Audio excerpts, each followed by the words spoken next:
제 딸은 엄마가 없습니다. 우리나라는 아빠 혼자서 출생신고를 못하게 합니다. 그래서 제 아이는 주민등록 번호도 의료보험도 없습니다. 2014년 3월 사람들의 발길이 분주한 지하철역 근처 한 남자가 유모차 한 대와 서 있습니다. 돌도 안 된 어린 딸을 유모차에 태우고 길거리로 나선 그는 자신과 딸의 사연을 종이에 적어 사람들에게 알리고 있었는데요. 엄마가 없어 출생신고를 하지 못한 딸, 그리고 나라로부터 보호받지 못하는 딸을 홀로 지켜야 했던 아빠. 바로 사랑이 아빠 지환 씨입니다.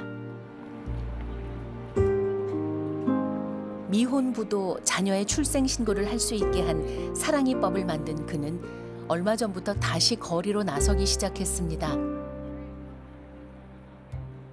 소송을 통해서 이렇게 주민번호와 기본권을 받아야 된다는 것 자체가 정말 그 아이들한테 너무 큰 피해인 것 같아서요. 왜 다른 아이들과 차별을 받아야 되는지가 납득이 안 되고, 또 지금 그런 상황에 놓인 아이들은 정말로 하루하루가 위태롭거든요. 바쁜 발걸음을 잠시 멈추고 관심을 보이기 시작하는 사람들. 출생신고 제도에 대한 사람들의 생각은 어떨까요? 좀 이해가 안 되네요. 네. 엄마는 가능한데 아빠는 안 된다는 게 현실하고 좀 안 맞는 것 같기도 하고. 좀 안쓰럽고 왜 저렇게 우리나라가 저런가 싶은 생각도 들긴 해요. 당연히 받아야 돼. 걸린데 부모 중에 한 분이 없다는 이유로 그걸 받지 못한 상황인 거잖아요. 그걸 관련해서는 법이 좀 개정이 되어야 되지 않겠나. 사랑이법은 2015년 말부터 시행된 가족관계등록법 개정안을 부르는 말인데요. 이 법이 시행되면서 미혼부도 자녀의 출생신고를 할 수 있게 됐습니다. 그럼에도 미혼부의 출생신고는 쉽지 않았죠. 아빠가 아이 엄마의 인적 사항을 몰라야 한다는 조건이 붙어있기 때문입니다. 가정법원에서 허가를 받아와야 돼요. 근데 그 가정법원에서 요구하는 게 모의 인적 사항을 알 수가 없다. 그리고 뭐 왜 알 수가 없었는지, 그리고 왜 엄마를 더 설득하거나 붙잡지 못했는지, 이런 것까지 이제 재판 과정에서는 계속 요구를 하는 거죠. 사랑의 아빠의 사연이 널리 알려지면서 그에게 도움을 청하는 비슷한 처지의 아빠들이 많아졌습니다.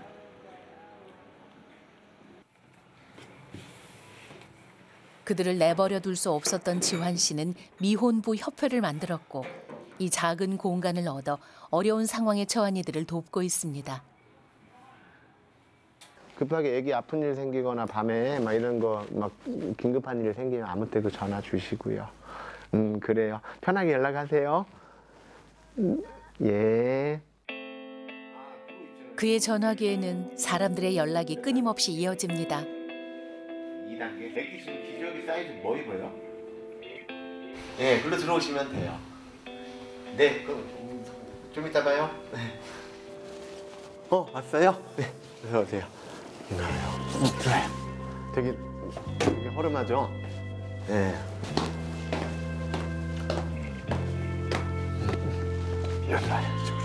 그에게 도움을 청하기 위해 지방에서 먼 길을 올라온 21살의 아빠도 있었습니다. 지금 마음은 좀 어때요? 이렇게 심리적으로 아니, 좀 두렵고. 두려워? 네. 잠은 잘 자요? 잠은 잘 못 자요. 한 번씩 깨고 많이 울었어요. 울었어? 왜 우는물이 났어? 출산할 때도 같이 옆에 물 있어줬는데 이틀 뒤에 보니까 눈물밖에 안 나더라고요. 그러셨구나.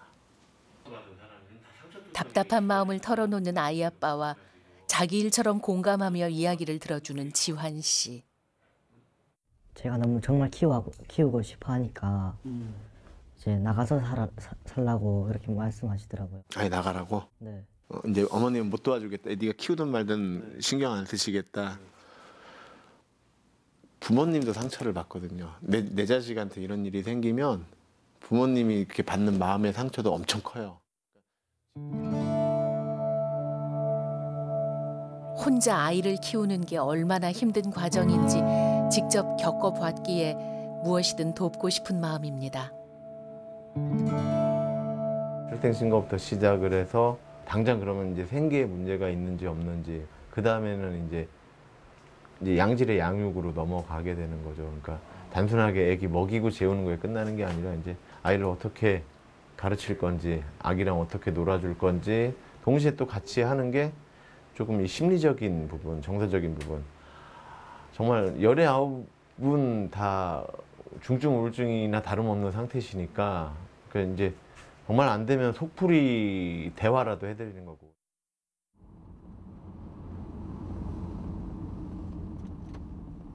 차를 타고 어디론가 향하는 지환 씨.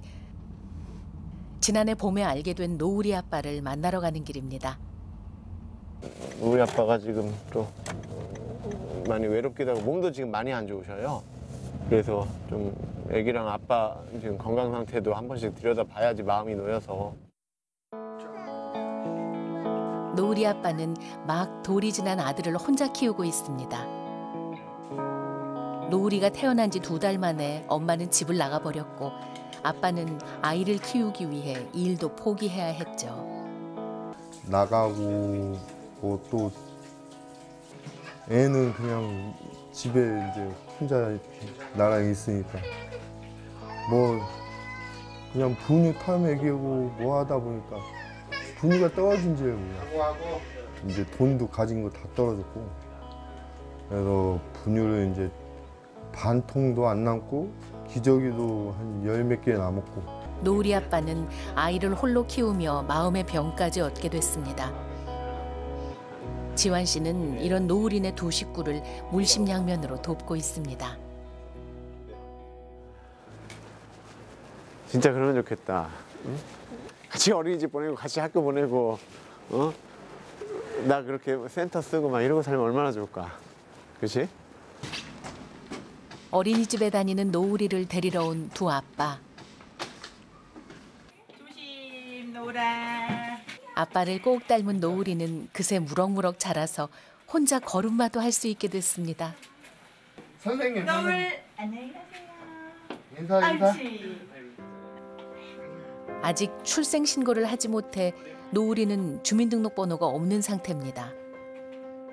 노을이 아빠는 지난해 4월 노을이의 출생 신고를 하기 위한 소송을 시작했고 여전히 소송은 진행 중이죠.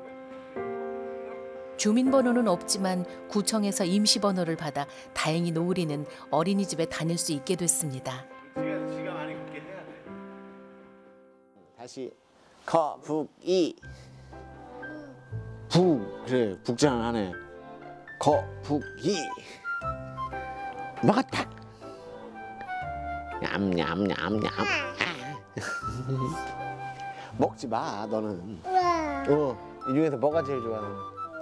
우와, 자, 우와 많다. 너 좋겠다. 너 나한테 자랑하는 거지? 이거 있다고? 우와. 노을이네는 지난 가을 지환 씨의 도움을 받아 더 좋은 환경의 집으로 이사도 할 수 있었습니다. 되게 좋죠. 일단은 애도 넓어서 좋고. 그치, 애가 막 돌아다니기가 좋아졌지. 그래서 전에 있던 데는 좁아갖고 애가 놀다가 그냥 말았는데 여기는 그냥 지가 알아서 딱 넓으니까 여기 가서 놀다 여기 와서 놀다 그게 좋더라고요. 완다보다. 우리 밥 왔다, 밥. 니꺼 이거랑 자, 이렇게 들고 가. 자, 들고 저기로 가. 고마워. 아우, 너 큰 거 먹는다고? 그럼 요거 가늘은 거 먹어. 요거 여기 있다. 요거 니꺼. 안 뜨거, 아가? 거봐, 뜨겁잖아. 깜짝 놀래긴. 이 짜장 비벼줘야 더 잘 먹으려나? 다 잘 먹어? 맛있어? 응. 먹고 있어. 잘 먹어. 잘 먹는다. 노을이도 크게 한 입 먹어봅니다. 가리는 것 없이 뭐든 잘 먹고 하루가 다르게 쑥쑥 크는 노을이가 그저 대견합니다. 이 일상적인 모습 뒤에 노을이와 함께 살아가기 위한 아빠의 노력이 숨어 있습니다. 저한테 최고 좋은 선물이죠. 쟤 없었으면 제가 어떻게 됐을 수도 있고. 이 아이는 차별받고 있다는 걸 잊으시면 안 될 것 같아요. 아무리 다른 복지 제도를 가지고 이 아이한테 지원을 해주고 있다 한더라도 어쨌든 이 아이는 국민이 아닌 거예요. 그리고 국민으로서 받아야 될 기본권에는 한참 모자란 수준밖에 안 되고요. 그러니 정말로 이게 정말 다 좀 공감을 해주셨으면 좋겠어요. 이거는 뭐 사회가, 국가가, 그리고 이 나라의 법과 제도가 아무 죄 없는 그 어린아이들을 차별하고 있다는 거예요. 기본권 침해하고 있다는 거예요. 오늘은 지환 씨에게 중요한 약속이 있는 날입니다. 변호사 사무실을 찾은 지환 씨. 네, 들어오세요. 예, 안녕하세요. 이내 이야기를 시작한 두 사람. 지환 씨는 어떤 일로 변호사를 찾아오게 된 걸까요? 지금 현재 상태에서는 변호사인 저희들이 또 김지환 씨가 할 수 있는 게 헌법소원인 거죠. 그래서 그냥 사회적으로 관심을 불러일으켜서 입법으로 해결하는 수밖에 없잖아요. 사랑입법처럼. 아이 아빠가 아이 엄마의 정보를 하나도 모르는 경우는 거의 없기 때문에 이런 현실을 반영한 개정안이 발의됐습니다. 하지만 아직 국회에서 통과되지 못한 채 머물러 있죠. 하루빨리 이 법안이 통과되기를 바라는 마음으로 헌법 소원을 진행해 보기로 했습니다. 태어나면서부터 차별을 겪는 아이들을 위해서입니다. 법이 생긴 지는 4년이 됐는데도 그걸 통해서 신고한 케이스가 그렇게 많지 않고 오히려 이제 이걸로 해결됐다고는 볼 수 없을 만큼 안 되는 케이스들이 많이 생기는 거죠. 그래서 저희가 지금 헌법소원 하려고 하는 경우는 특히 그 모친의 일부의 그 인적사항을 아는 경우 그걸 포커스로 해서 너무 엄격하게 법을 해석하지 말자 이런 취지로 헌법소원을 제기하려고 합니다. 궂은 날씨도 아랑곳하지 않고 사랑의 아빠는 거리로 나섭니다. 어떤 환경에서 태어난 아이라도 차별받지 않게 해달라는 그의 바람은 이루어질 수 있을까요?